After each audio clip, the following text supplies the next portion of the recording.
നമ്മളെല്ലാവരും അമ്പലങ്ങളിൽ പോകാറുണ്ട് അല്ലേ? വഴിപാടുകൾ കഴിക്കും, ഭണ്ഡാരങ്ങളിൽ കാശിടും. എന്നിട്ട് ഭഗവാന് മുന്നിൽ നിന്ന് നമ്മുടെ സങ്കടങ്ങളുടെ ഒരു വലിയ ലിസ്റ്റ് തന്നെ നിരത്തും. പക്ഷെ നിങ്ങൾ എപ്പോഴെങ്കിലും ചിന്തിച്ചിട്ടുണ്ടോ, ഈ സ്വർണവും പണവും വലിയ വലിയ മന്ത്രങ്ങളുമാണോ ഭഗവാൻ നമ്മളിൽ നിന്ന് ആഗ്രഹിക്കുന്നത്? അല്ല. ഇന്ന് ഞാൻ നിങ്ങളോട് പറയാൻ പോകുന്നത് ആയിരക്കണക്കിന് ശ്ലോകങ്ങൾ പഠിച്ച വലിയ വലിയ തിരുമേനിമാർക്ക് പോലും കഴിയാത്ത ഒരു കാര്യം വെറും 7 വയസ്സ് മാത്രം പ്രായമുള്ള ഒരു കൊച്ചുകുട്ടി ചെയ്ത ഒരു കഥയാണ്.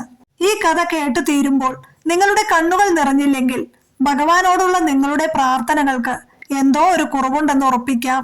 വീഡിയോ മുഴുവനായും കാണുക. നൂറ്റാണ്ടുകൾക്ക് മുൻപാണ് ഗുരുവായൂർ ക്ഷേത്രത്തിലെ പ്രധാന പൂജാരിയായിരുന്നു നെന്മിനി നമ്പൂതിരി. അദ്ദേഹത്തിന് 7 വയസ്സുള്ള ഒരു മകനുണ്ടായിരുന്നു, ഉണ്ണി. അച്ഛനെ പോലെ വലിയ മന്ത്രങ്ങളോ ശ്ലോകങ്ങളോ ഒന്നും ഉണ്ണിക്ക് അറിയില്ല. അവന് ഭഗവാൻ എന്ന് വച്ചാൽ തന്റെ കൂടെ കളിക്കാൻ കൂട്ടുകൂടുന്ന ഒരാൾ മാത്രമാണ്. ഒരു ദിവസം നെന്മിനി നമ്പൂതിരിക്ക് അത്യാവശ്യമായി ഒരിടം വരെ പോകേണ്ടതായി വന്നു.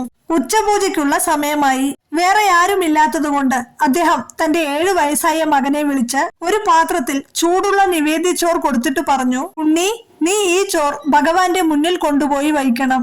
എന്നിട്ട് കണ്ണാ, ഈ ചോർ ഉണ്ണു എന്ന് പറയണം. ഭഗവാൻ അത് കഴിച്ചോളും. ഇത്രയും പറഞ്ഞ് അച്ഛൻ പോയി.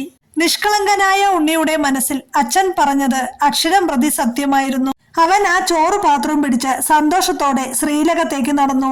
ഉണ്ണി ശ്രീലകത്ത് കയറി വിഗ്രഹത്തിന് മുന്നിൽ ആ ചോറ് വെച്ചു. എന്നിട്ട് കണ്ണനെ നോക്കി ഒന്ന് തൊഴുതിട്ട് പറഞ്ഞു, കണ്ണാ, വേഗം ചോറുണ്ണു, എനിക്ക് കളിക്കാൻ പോകണം. എന്നിട്ട് അവൻ കണ്ണുകൾ അടച്ചു നിന്നു. കുറച്ചു കഴിഞ്ഞ് കണ്ണു തുറന്നു നോക്കിയപ്പോൾ ചോറ് അവിടെ തന്നെയുണ്ട്. ഒരു വറ്റുപോലും കുറഞ്ഞിട്ടില്ല. ഉണ്ണിക്ക് സംശയമായി. അവൻ വീണ്ടും പറഞ്ഞു, കണ്ണാ, എന്താ ഉണ്ണാത്തത്?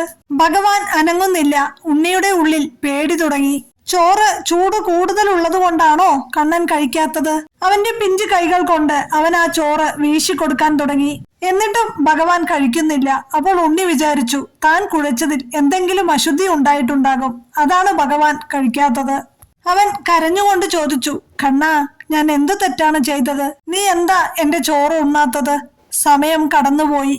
ഉണ്ണിയുടെ സങ്കടം വലിയൊരു പൊട്ടിക്കരച്ചിലായി മാറി. അച്ഛൻ വരുമ്പോൾ ഈ ചോറ് കണ്ടാൽ എന്നെ തല്ലും കണ്ണാ. നീ ഉണ്ണാതെ ഞാൻ ഇവിടുന്ന് പോകില്ല. അവൻ അവിടെ കിടന്ന ഒരു ചൂരൽ വടിയെടുത്ത് സ്വന്തം കാലിൽ അടിക്കാൻ തുടങ്ങി. കണ്ണാ, നീ കഴിക്കണം, ഇല്ലെങ്കിൽ ഞാൻ എന്നെ തന്നെ അടിക്കും. അവന്റെ കണ്ണിൽ നിന്ന് കണ്ണുനീർ ആ ചോറിലേക്ക് ഇറ്റിറ്റു വീഴാൻ തുടങ്ങി. അപ്പോൾ പെട്ടെന്ന് ആരും പ്രതീക്ഷിക്കാത്ത ഒരു വലിയ അത്ഭുതം അവിടെ സംഭവിച്ചു. കല്ലിലുള്ള ആ വലിയ വിഗ്രഹത്തിൽ നിന്നും സാക്ഷാൽ ഗുരുവായൂരപ്പൻ ഒരു കൊച്ചുകുട്ടിയുടെ രൂപത്തിൽ താഴേക്ക് ഇറങ്ങി വന്നു. ഉണ്ണിയുടെ അടുത്തേക്ക് വന്നിരുന്ന് അവന്റെ കണ്ണുനീർ തുടച്ചു കൊടുത്ത് ആ ചോറ് മുഴുവനും ഭഗവാൻ വാരി കഴിച്ചു. ഉണ്ണിയുടെ മുഖത്തെ സന്തോഷം കണ്ടപ്പോൾ ആ ചോറ് മുഴുവനും കഴിച്ച് അവനെ ഒന്ന് ചേർത്ത് പിടിച്ച് ഭഗവാൻ വീണ്ടും ആ വിഗ്രഹത്തിലേക്ക് തന്നെ മറഞ്ഞു. കുറച്ചു കഴിഞ്ഞ് നെന്മിനി നമ്പൂതിരി മടങ്ങി വന്നു. നോക്കുമ്പോൾ നിവേദ്യത്തിന്റെ പാത്രം കാലിയാണ്. സാധാരണഗതിയിൽ നിവേദ്യം ഭഗവാന് മുന്നിൽ വെച്ചതിനു ശേഷം അത് പ്രസാദമായി പൂജാരിമാർ തന്നെയാണ് എടുക്കാറുള്ളത്. കാലിയായ പാത്രം കണ്ട് നമ്പൂതിരി കോപത്തോടെ ചോദിച്ചു, ഭഗവാന്റെ പ്രസാദം നീ എടുത്തു തിന്നോ? അദ്ദേഹം കോപത്തോടെ അവനോട് ചോദിച്ചു.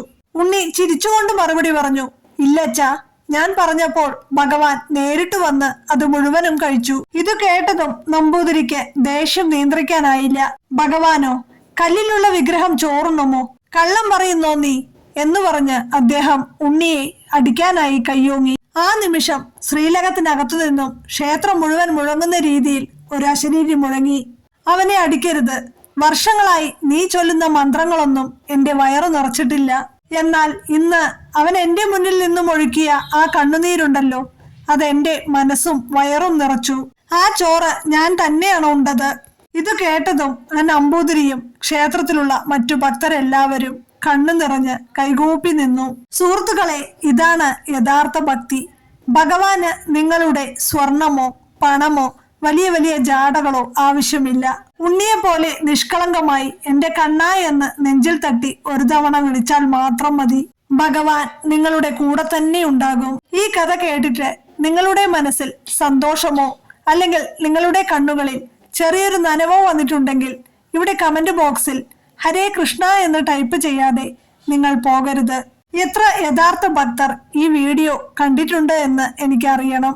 ഈ വീഡിയോ നിങ്ങളുടെ വേണ്ടപ്പെട്ടവർക്കെല്ലാം ഷെയർ ചെയ്യുക.